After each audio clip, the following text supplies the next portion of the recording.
কেমন আছো তোমরা সবাই? আশা করছি তোমরা সকলেই খুব ভালো আছো। তো এটা ছিল শনিবার, আর শনিবার দিনকে আমাদের বাপের বাড়িতে আমার ঠান্ডা উপোসের দিন ছিল, মানে শীতলা পুজো ছিল। তাই জন্য আমি সকাল সকাল রেডি হয়ে বেরিয়ে পড়েছিলাম আমার বাপের বাড়ির উদ্দেশ্যে, মানে সাঁতরাগাছি আর কি গন্তব্যস্থল ছিল, রওনা দেবো ভেবেছিলাম। তাই দেখো এখানে আমি ভালো করে রেডি হয়ে নিচ্ছি।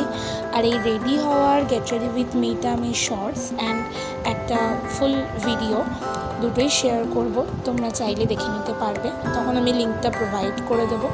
আর তাড়াতাড়ি করে রেডি হয়ে নিলাম আমি আর কি, তারপরে রেডি হয়ে একটু ঢং করে নিলাম। আর এখানে সোজা বেরিয়ে পড়লাম, বেরিয়ে পড়ে টোটো করে এসেছিলাম আমি স্টেশনে, আমি আর আমার হাজব্যান্ড দুজনেই এসেছিলাম। সেটা আর ভিডিও করা হয়ে ওঠেনি, কারণ উনি ভিডিও করতে একদমই পছন্দ করেন না। যাই হোক, তারপর আমরা লাইন বরাবর হেঁটে প্ল্যাটফর্মে উঠছিলাম। আর এই যে এখানে আমি যাচ্ছি গুটি গুটি পায়ে আমার গন্তব্যের উদ্দেশ্যে। তারপরে সোজা ট্রেনে করে হাওড়া হয়ে তো রামরাজাতলা অবধি আমি চলেই এসেছি। আর এই দেখো আমি যে ট্রেনে করে আসছিলাম সেই ট্রেনটাও আমাকে ছেড়ে টাটা বাই বাই করে দিলাম। আর গিয়ে দেখি প্ল্যাটফর্মে আমার মা আমাকে নিতে এসেছিলো, সেটা আমার কাছে সব থেকে বড় আনন্দের ছিল। তো যাই হোক, আমি চলে এসেছি আমার বাড়ি। আর বাড়িতে এসেই একদম মনের আনন্দে আমি একটু ভ্লগ করছিলাম, ভিডিও করছিলাম। আর দেখো আমার মা কি সুন্দর করে দই চিড়ে মুড়ি একসাথে মেখে আমাকে দিয়েছিল। আমার এই জিনিসটা খেতে এত ভালো লাগে যে আমি কি বলবো। ছোটোবেলা থেকে শুনেছি ঠান্ডা উপোসের দিন মানে শীতলা পুজোর দিন পান্তা ভাত খেতে হয়, তাই মা আগের দিন থেকেই জলঢালা ভাত করে রেখে দেয়। সেই জিনিসটা তো হয়েই রয়েছে, কিন্তু আমি মনে হয় একজন যে জলঢালা ভাত খেতে একদম পছন্দ করি না। আর দেখো আমি কি সুন্দর দই চিড়ে মুড়ি মাখা পছন্দ করি, একদম ফটাফট খেয়ে নিয়েছি দেওয়ার সাথে সাথে। তো যাই হোক, খাওয়া দাওয়া হয়ে গিয়ে তারপরে আমরা তিন বোনে মিলে, এখানে আমি, সৃজা, বরকি, আমরা একটু ছবি টবি তুলছিলাম। তারপরে আমরা ভাবলাম যে এবার ঠাকুর দেখতে যাওয়া যাক, মানে আমাদের যেখানে শীতলা পুজো হয় আর কি, শীতলাতলায় যাওয়া যাক। তো যথারীতি আমরা বেরিয়ে পড়েছি। আর সেদিনকে কি রোদ ছিল বাপরে। তো যাই হোক, আমি যেটা বলছিলাম যে আমি একমাত্র যে কিনা মনে হয় জলঢালা ভাত খেতে পছন্দ করি না, সেই জন্য ছোটোবেলা থেকে আমার মা আমাকে এই দই চিড়ে মুড়ি খাওয়া শিখিয়েছে। তো তোমাদের মধ্যে এমন কি কেউ আছো যে ঠান্ডা উপোসের দিনে এই জলঢালা ভাত খাও না? যদি না খেয়ে থাকো তাহলে আমাকে অবভিয়াসলি কমেন্টে জানিও। তো যাই হোক, তারামা মন্দিরের পরে ঠাকুরটা তো দেখালামই, দেখো এই যে তারামা মন্দির আমাদের। আর তারপরে সোজা এসে গেছি শীতলাতলায়। বাপরে, সকাল থেকে পুজো দেওয়ার জন্য কি লাইন, প্রচুর ভিড় হয়েছিল। ঠিক করে যে একটু ভিডিও করব, ঠাকুর দেখাবো, তার উপায় নেই। তো আমরা আর গরমে দাঁড়িয়ে থাকতে না পেরে একদম স্ট্যান্ড ফ্যানের গোড়ায় তিনজনে কেপ মেরে বসে পড়েছি। আর প্রচুর এখানে গান চলছে, কত বাচ্চা খেলাধুলা করছে, মানে চিন্তার বাইরে। ভীষণ হই হই একটা পরিবেশ। ছোটোবেলা থেকে এই জিনিসটা আমি ভীষণ ভালোবাসি, মানে শীতলা পুজো হলেই আমাদের মধ্যে আনন্দের শেষ থাকতো না। বৈশাখ মাসের শেষ শনিবার মানে কলোনিতে শীতলা পুজো একটা বিশাল ব্যাপার। আর এখানে সৃজা বরকি ফটো তুলে দিচ্ছে, আর আমি কন্টিনিউ ওর লেগ পুলিং করে যাচ্ছিলাম। দেখো কী পরিমাণ আসছে। সত্যি বলতে বিয়ে হয়ে যাওয়ার পর আমাদের বাড়িতে শুধুমাত্র সৃজা একাই পড়ে আছে, মানে সব বোনেদের মধ্যে যে যার মতন সে তার ভাগ্য হয়ে গেছে। এই সমস্ত পুজোপালা না থাকলে নিজেদের মধ্যে আর দেখা সাক্ষাৎ হওয়ার কোনো সুযোগই থাকে না। আর এখানে সৃজা আমারও একটু ফটো তুলে দিচ্ছিল। তারপর ভিজে বালি পেয়ে, যেহেতু মানে আগের দিন বৃষ্টি হয়েছিল বা বেশ কয়েকদিন আগে ধরেই বৃষ্টি হচ্ছিল, এবার ভিজে বালি পেয়ে বাচ্চাদের মতন নাম লেখা আরম্ভ করেছে বালিতে। আর সমানেই কাদা বালি এই সমস্ত ঘেটে চলেছে। তারপর যাই হোক, আমি বাড়ি ফিরলাম। বাড়ি ফিরে দেখি ও বাবা, আমার মা আর বাবা এখন লুডো খেলতে ব্যস্ত হয়েছে। এদিকে শীতলা ঠাকুরের কুলো নিয়ে আমাদের পাড়ায় বাড়ি বাড়ি কিন্তু ঘোরার একটা রিচুয়ালস আছে। তো এনারা কুলো নিয়ে প্রত্যেকের বাড়িতে বাড়িতে ঢোকে, মানে যারা এই ঠান্ডা উপোসটা করে তাদের বাড়িতে ঢুকে সম্ভবত শীতলা ঠাকুরের মানে কুলোটা স্নান করানো বা কিছু একটা এই ধরনের কিছু করে। আর ওই জলটাকে আমরা সবাই মাথায় ঠেকিয়ে প্রণাম করি। তারপর একটা ছোট্টখাট্টো সিঁদুর খেলা টাইপের হয়, এটা জানি না অন্য কোনো জায়গায় আছে কি না, কিন্তু এটা আমাদের এইখানের মানে শীতলা পুজোয় হয়। আর এই দেখো এবার আমাদের বাড়িতেও ঢুকবে, আমাদের বাড়িতেও ঢুকে অলরেডি মানে সমস্ত রিচুয়ালসগুলো পালন করা হচ্ছে। মা সমস্ত উঠানটা মানে ধুয়ে দিল বালতির জল দিয়ে, বালতি দিয়ে কী করে ধোবে, যাই হোক। তারপরে কুলো নিয়ে ওই যে বললাম যা যা রিচুয়ালস রয়েছে সেগুলো করছিল।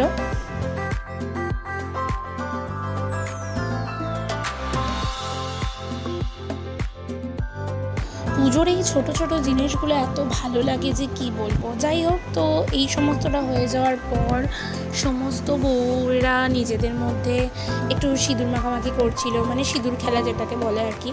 খুব সুন্দর লাগছিল। আর এতদিন ধরে আমি ভাবতাম যে আমার বিয়ে হয়নি তাই আমাকে দেয় না, তো এখন আমিও ম্যারিড তাই আমাকেও লাগিয়ে দিচ্ছিলো, আমিও তাদেরকে দিচ্ছিলাম। জিনিসটা খুব সুন্দর লাগছিল।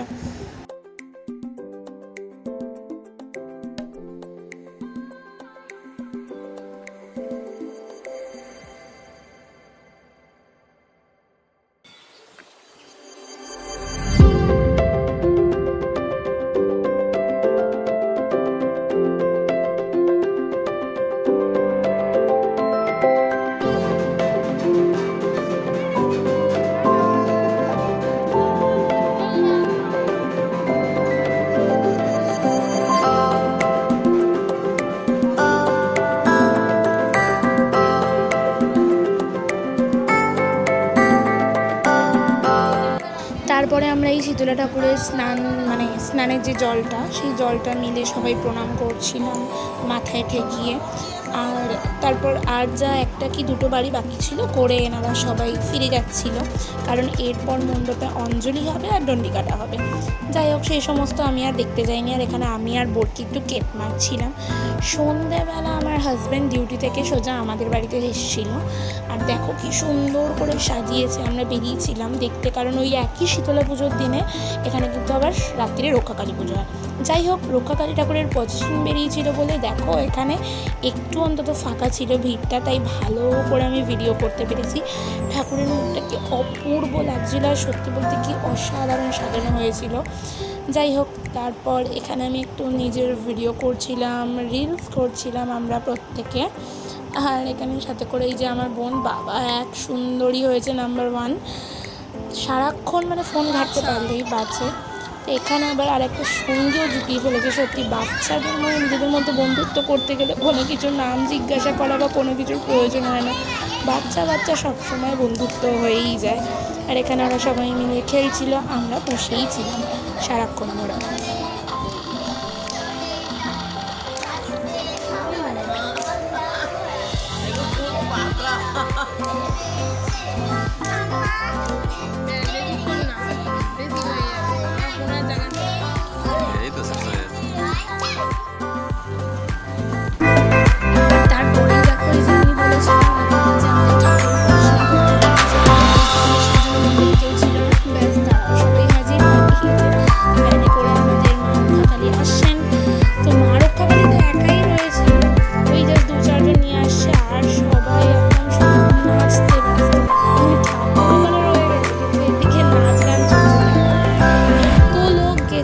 সত্যি কথা এইবারে প্রথম হলো, নাহলে কোনোবার আমাদের ঠাকুর নিয়ে এরকম ঘোরায় না।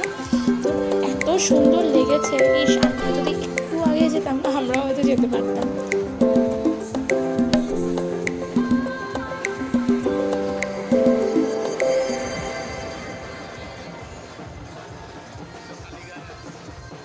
সব নাচতে নাচতে গায়ের জামা কাপড় পর্যন্ত খুলে ফেলেছে।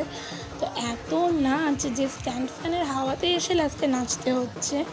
তো এইভাবেই কাটলো আজকের সারাটা দিন। মোটামুটি ঠাকুর দেখে আনন্দ করে ভীষণ ভালোভাবে কেটেছে।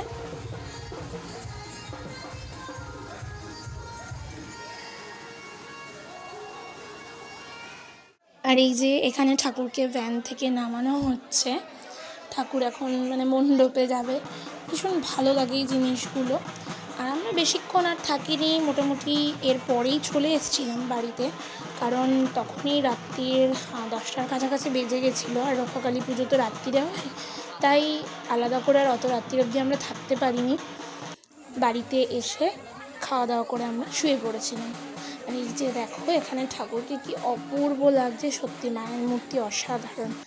আর রাত্রির বেলা সারাদিন পান্তা খাওয়ার পর লুচি আর আলুর তরকারিটা কিন্তু জাস্ট ওয়াও হয়েছিল। তো ব্লগটা কেমন লাগলো জানিও, আর ভালো লাগলে আমার চ্যানেলটাকে সাবস্ক্রাইব করতে ভুলো না। বাই।